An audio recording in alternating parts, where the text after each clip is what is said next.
Olá, eu sou o Rubens do Portal Aprender Inglês e hoje eu gostaria de conversar com você sobre uma estratégia que eu falo bastante nos meus vídeos, que é de você aprender inglês com prazer, aprender inglês se divertindo. Mas para isso eu gostaria de voltar um pouquinho e contar um fato que aconteceu comigo há um tempo atrás, que foi inclusive uma motivação para que eu criasse o Portal Aprendendo Inglês, criasse a lista Aprendendo Inglês e várias outras iniciativas que eu desenvolvi ao longo dos anos, como os meus livros, as palavras mais comuns da língua inglesa, e o outro livro chamado Reading English, uma maneira divertida de aprender inglês. É bem interessante que tudo isso volta em apenas uma pessoa, né? Bom, eu fui consultado na empresa que eu trabalhava sobre o desenvolvimento de um programa de aprendizado de inglês. E, normalmente, quando algum gestor, alguma empresa pensa em desenvolver um programa de aprendizado em inglês, elas pensam logo naquela solução completa, quer dizer, você ensinar a pessoa a ler, escrever, falar e ouvir. Aí durante essa consulta com a diretoria de recursos humanos, eu falei, gente, é o seguinte, tudo bem, esse programa é viável, mas ele demora muito tempo. E é um investimento enorme de dinheiro e você tem que trabalhar com turmas bem pequenininhas, né? Porque não faz sentido você trabalhar num curso que vise essas quatro habilidades, né? Ler, escrever, falar e ouvir, com 25, 30 pessoas na sala. Não funciona. Aí eu fiz uma proposta. A grande maioria das pessoas aqui, elas precisam primordialmente de aprender a ler em inglês. E para aprender a ler inglês, eu posso fazer turmas grandes, com 50, 60 pessoas, porque é uma coisa bem introspectiva, quer dizer, você dá uma explicação geral sobre o funcionamento de alguns aspectos da língua inglesa, aspectos psicológicos, que é muito importante, que a grande maioria das escolas tradicionais de inglês, elas não focam no aspecto psicológico do aprendizado, na forma como nós aprendemos, e isso gera as consequências que todos nós já conhecemos, um grande número de desistências. Então, em 2 anos, eu consegui montar, com o auxílio de outras duas professoras, um programa de treinamento para 1.800 pessoas. E esse programa logo ficou conhecido em outros lugares e eu fui chamado para dar esse curso numa outra universidade e também num curso em pré-vestibular. Nessa outra universidade, como é um curso de leitura, a pessoa tem que ler, não tem como. E eu levava comigo uma malinha com cerca de 300 livrinhos simplificados, chamados Graded Readers, né? Que são livros que têm um vocabulário simplificado para diversos níveis. Então, você tem nível 1, é um vocabulário de cerca de 300 palavras, até chegar no nível 6, o nível mais alto, né? Que chega a 6.000 palavras. Mas isso aí varia de acordo com a editora. Essas graduações de dificuldade variam. Bom, então, durante essas aulas nessa outra universidade, eu via que tinha um aluno, sempre que eu dava atividade, que tinha atividades no livro, eu montei uma apostila com diversas instruções, atividades, etc. E tinha um período da aula, que geralmente durava 2 horas, em que eu pedia para os alunos lerem. Então, eu tinha uns 300 livros, eu saía distribuindo, e eu falava assim, ó, se não gostou, pega outro livro, tem muito livro aqui. Tá?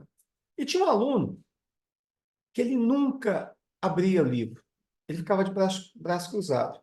Aí eu cheguei para ele e perguntei, e aí, como é que tá? Você não está lendo os livros? Tem algum problema? Posso te ajudar? Ele falou, não, não tem nada a ver com você, é comigo mesmo, eu detesto ler. Aí eu falei, puxa vida, mas como é que pode? Ele está fazendo o curso aqui, está sentado, né? Está perdendo as suas 2 horas, ele detesta ler, como é que ele vai aprender a ler? Aí me deu um clique na hora, eu perguntei para ele assim, e piada, você gosta? Aí o olho brilhou e falou assim, não, piada eu adoro. Ah, aí o que que eu fiz? Eu comecei a pegar piadas na internet, piadas supostamente, né, que não ofendesse ninguém, que a piada sempre faz gozação com alguém, né? Mas eu tentei pegar piadas que não fossem ofender ninguém, né? E montei uma estrutura assim. Na frente você tinha piada e atrás você tinha o vocabulário comentado. Não todo, apenas as palavras mais difíceis. Eu plastifiquei aquilo. Então, junto com os livros, eu passei a levar também esses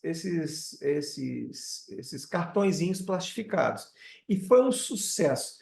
Eu vi as pessoas lendo os cartõezinhos, rindo, se divertindo e por aí vai, e foi muito bom. Aí eu tive a ideia, né? Porque para aprender a ler inglês, você precisa ler alguma coisa, mesmo que seja por 1 minuto, todos os dias.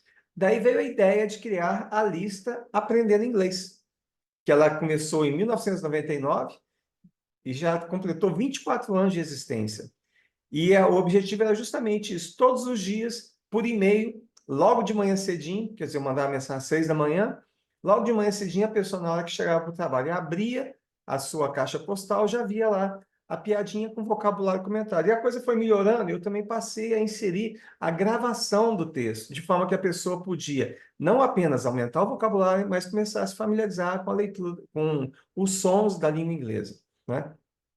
Isso também, essa lista, sem nenhum tipo de divulgação, sem propaganda nenhuma, que é claro que eu não tinha nenhuma finalidade comercial, através de propaganda de boca a boca, essa lista chegou a ter 35 mil assinantes, quer dizer, 35 mil pessoas recebendo diariamente aquela mensagem. E foi muito bem sucedido, né? Então, isso aí serve para ilustrar aquele ponto que eu digo sempre. Você tem que aprender inglês de uma forma que te seja útil ou divertida, que dê prazer e que te motive a voltar para aquele ensino. Então, a partir de determinado momento, eu passei a incluir também a distribuição de um phrasal verb, que geralmente manda para o meio-dia. Um phrasal verb são palavras como assim, I get up at 7, get up. Get in, get on. Você confunde muito a cabeça, que você tem o mesmo verbo com preposições diferentes. E é difícil para a gente memorizar o que significa. Então, uma forma de você fazer isso é você expor a pessoa de tempos em tempos a essas expressões. Então, eu passei a mandar 2 mensagens. E a coisa depois foi melhorando. Na segunda-feira, eu mando o quê? Eu mando uma newsletter onde eu indico alguns vídeos e um artigo que eu tenho escrito sobre técnicas de aprendizado. Isso vai na segunda-feira, e a intenção é servir como um guia de estudos para quem ainda não pensou, não fez o seu planejamento. Quer dizer, se ele seguir aquele guiazinho, né, uma vez por semana, ele já está, quer dizer, já tem um roteiro de estudos completo para ele poder, né, ir desenvolvendo a sua fluência na língua inglesa. Mas a mensagem que eu quero dar para vocês, como lembrando o rapaz lá, ele não queria ler nada. Mas a partir do momento que eu ofereci para ele alguma coisa que ele julgava engraçado, interessante, tal, ele passou a ler. E ele pegava aquelas fichinhas que eu criei e ficava lá o tempo inteiro lendo. Só lia aquela, não lia os livros que ele não gostava. Mas as piadinhas ele lia o tempo inteiro, tá certo? Então a questão é essa. Você tem que achar alguma coisa que te agrade, alguma coisa que te interesse e que te faça até esquecer que você está estudando inglês. Até tem um caso interessante. Uma vez eu fui assistir uma palestra na Faculdade de Educação da Unicamp. Então, eu não me lembro da nacionalidade da pessoa, do palestrante, mas era um estrangeiro e falava inglês, francês e outros idiomas muito bem. E ele estava dando a palestra dele em inglês. Aí uma das professoras da Faculdade de Educação fez uma pergunta para ele em francês. Ele automaticamente chaveou para o francês e continuou a palestra em francês, até que o povo falou, pô, peraí, nós não entendemos francês, volta para o inglês. Quer dizer, para ele, era uma coisa tão natural chavear de um idioma para outro que ele, né, seguiu falando, né, no francês. Então, no caso do inglês, por que eu estou citando esse exemplo? Quando você estiver tão envolvido na temática do assunto que você até se esquece que está estudando inglês, você vai ter que parar, peraí, isso aqui será que está em português ou em inglês? Aí você vai parar para olhar, né, que está em inglês. Isso é o ideal, você se envolver tanto no assunto que você até esquece que está estudando inglês. E lembre-se sempre, o inglês é um meio para um objetivo, quer dizer, é uma ferramenta que você tem para acessar conhecimento, tá? Então, não é que você deva aprender inglês como objetivo por si só, é sempre um meio para você alcançar alguma coisa. Por exemplo, para você trabalhar bem, para você, se você quiser ser um guia turístico, para você atender as pessoas, por aí vai. Então é sempre um meio, tá? E esse meio, o ideal é que você use para chegar a coisas, a assuntos que te interessam, que te façam bem, que despertem a sua curiosidade, tá bom? E para você que chegou aqui no final do vídeo, eu quero te dar um presente.